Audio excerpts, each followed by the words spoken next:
حجاب زینب کا ہے، جس نے کربلا سفر شروع ہونے سے پہلے مدینہ منورہ میں جناب زینب کے آگے اپنا گھٹنا پھیلا دیا تھا۔ راوی کہتا ہے کہ میں نے دیکھا بیت الشرف سے ایک بی بی باہر آئی، جسے سوار کرنے کے لیے حسین نے کرسی چھوڑی، علی اکبر اور محمد قاسم آگے بڑھے اور عباس علمدار نے اپنا گھٹنا ٹیک دیا۔ بی بی اس پہ پیر رکھ کر سوار کر، راوی کہتا ہے میں مجبور ہوا کہ کسی سے پوچھوں یہ بی بی کون ہے۔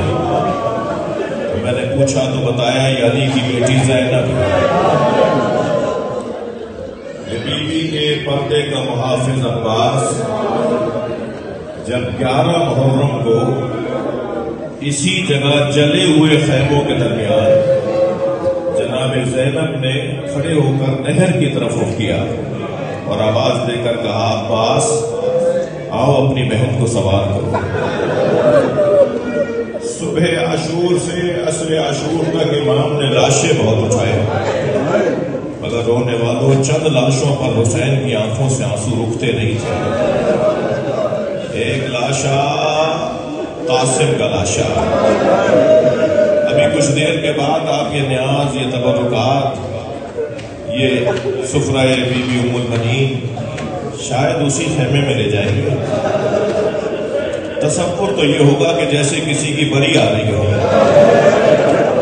جیسے کسی کی بارات کا سامان آ رہا ہو، جیسے کسی کے خیمے کو سجانے کا انتظام کیا جا رہا ہو۔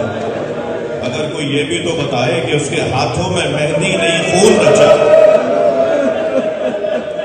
اجرکم اللہ اجرکم اللہ، آوازوں کو آزاد کریں گے۔ آپ رو رہے ہیں مگر ذرا آواز، اپنی آواز آزاد کریں گے اور ایسے روئیں کہ جیسے عزیز ترین فرد کے جنازے پر کوئی مار ہو رہی ہوتی ہے۔ ایک لاشا جو امام حسین نے کربلا میں اٹھایا، وہ لاشا حضرت قاسم کا لاشا۔ سنیں گے عزیزانو، ایک جملہ کہہ کے آگے بڑھوں گا، یہ وہ لاشا ہے جو حسین کو ایک جگہ سے نہیں ملا۔ امام حسین نے قاسم کا پامال لاشا لا کے گنج شہیدہ میں رکھ دیا۔ عزیزانو، دوسرا لاشا جس پر امام کی آنکھوں سے آنسو رکتے نہیں تھے، اس لاشے کا نام، اس لاشے کا، اس شہید کا نام علی اکبر ہے۔ علی اکبر سنیں گے، جب جناب علی اکبر نے آ کر بابا سے کہا نا بابا اب مجھے جانے کی اجازت دے، تو سر سے لے کے پیر تک دیکھا اور فرمایا کاش تمہارے تم جیسا جوان بیٹا ہوتا۔ پھر میں ان سے پوچھتا جوان بیٹے کو مرنے کی اجازت کیسے دی جاتی ہے؟ اجرکم اللہ اجرکم اللہ اجرکم اللہ۔ علی اکبر کو رخصت دی، مگر مقتل کا بڑا عجیب جملہ ہے۔ حضرت علی اکبر کا گھوڑا کچھ آگے گیا، اسی جگہ سے نا، یہی خیمے ہے نا، حضرت علی اکبر کا گھوڑا کچھ آگے گیا تو ان کے کان میں آواز آئی جیسے کوئی پیچھے دوڑتا۔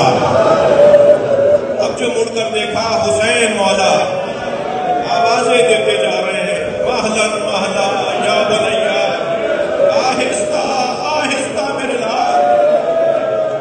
اترے گھوڑے سے ایک مرتبہ اور بابا سے رخصت لی، میدان کربلا میں آئے۔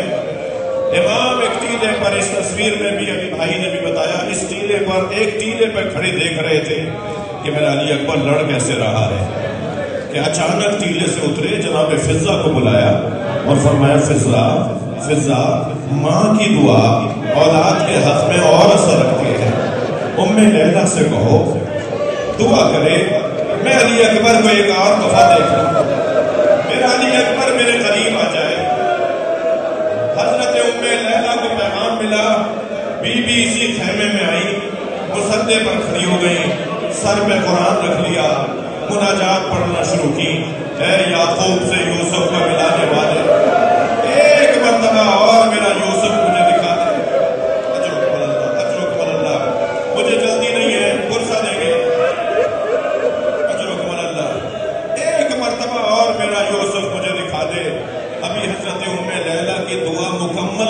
تھی کہ تکبیر کی آواز آئی. جناب ام لیلہ نے خیمے کے در پہ جا کر کے دیکھا کہ بیٹا بابا سے باتیں کر رہا ہے. امام حسین سے علی اکبر یہ کہہ رہے ہیں بابا چند قطرے چند گھونٹ پانی کے مل جاتے تو میں دشمن کو بتاتا کہ میرا دادا کون, مجھے کس عباس نے سکھایا ہے جنگ لڑنا.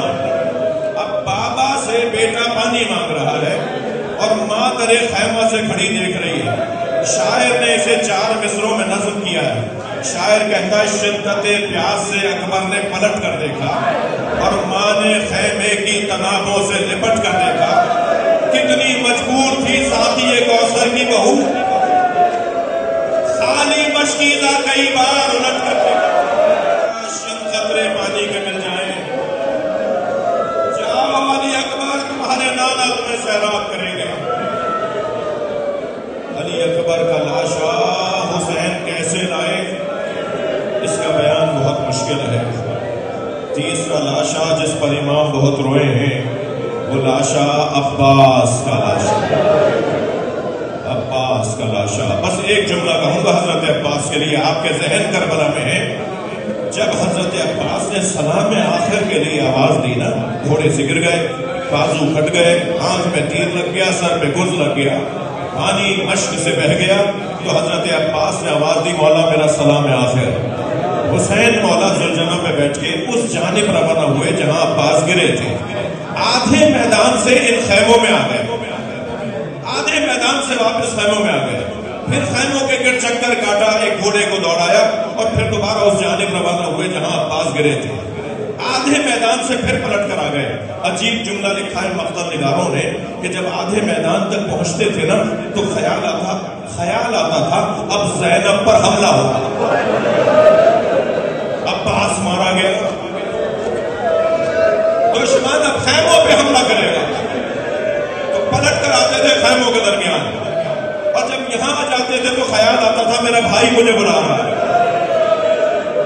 وہاں جاتے تھے تو خیال آتا تھا بیویوں کا پردہ نہیں بچے گا. دوسرا لاشا جس پر امام بہت روئے وہ عباس علمدار کا لاشا. تیسرا لاشا حضرت علی اکبر کا لاشا. اور چوتھے لاشے کا نام بتا دوں, وہ چھوٹا بہت تھا مگر حسین سے اٹھتا نہیں تھا. کبھی آگے جاتے تھے انا للہ, ہاتھ ہے ایسے رونا, آوازوں کو آزاد کریں, پرسہ دیں گے. خیمہ گاہ کی مجلس ہے, مجھے نہیں معلوم میری زندگی میں آئندہ ایسی کوئی مجلس ہے.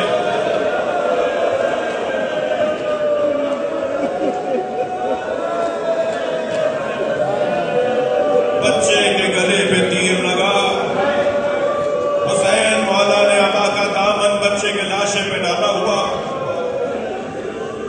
اللہ اللہ, جو بچہ کچھ دیر پہلے تک تڑپ رہا تھا اب وہ بابا کی گود میں چین سے سو رہا تھا. کچھ سال پہلے 6 محرم کو ایک جوان میرے پاس آیا, 6 محرم کو ایک جوان میرے پاس آیا, مجھ سے کہنے لگا مولانا میں آج مچھلی خرید کر لایا. میں نے اپنی بڑی بہن سے کہا مجھے مچھلی تل دو, تو دادی کی آواز آئی بیٹا محرم میں مچھلی نہیں کھاتے. تو میں نے دادی سے کہا دادی حلال تو حلال ہے, محرم ہو یا ربیع الاول. تو دادی نے کہا بیٹا تم آج کے زمانے کے لوگ ہو نا, ہماری بات کہاں مانو گے, جاؤ جا کے مولانا سے پوچھاؤ, اگر وہ اجازت دے تو کھا لینا. وہ بول رہا تھا اور میں رو رہا تھا.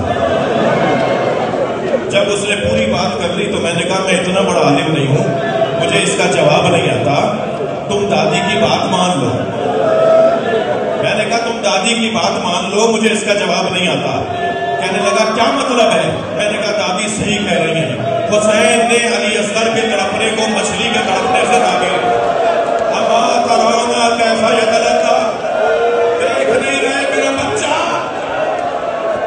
مچھلی کی طرح تڑپ رہا, کبھی منہ کھولتا ہے کبھی بند کرتا ہے.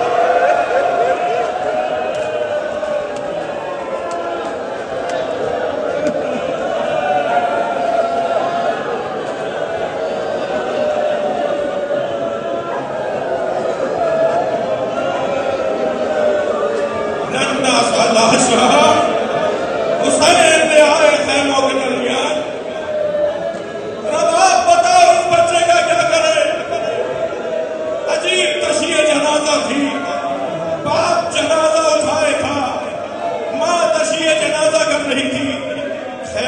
پوش پہ جا کے بچے کو دفنا دیا. عزادارو اب کربلا حسین میرے مولا آخری خطبہ دے کر خیموں کے درمیان آئے اور اسی خیمے بڑے خیمے کے سامنے کھڑے ہو کر کچھ یہی منظر تھا. امام حسین نے آواز دی السلام علیکم یا زینب یا جاریۃ فضہ یا ام رباب یا ام لیلہ یا سکینہ هذا السلام سلام الآخر.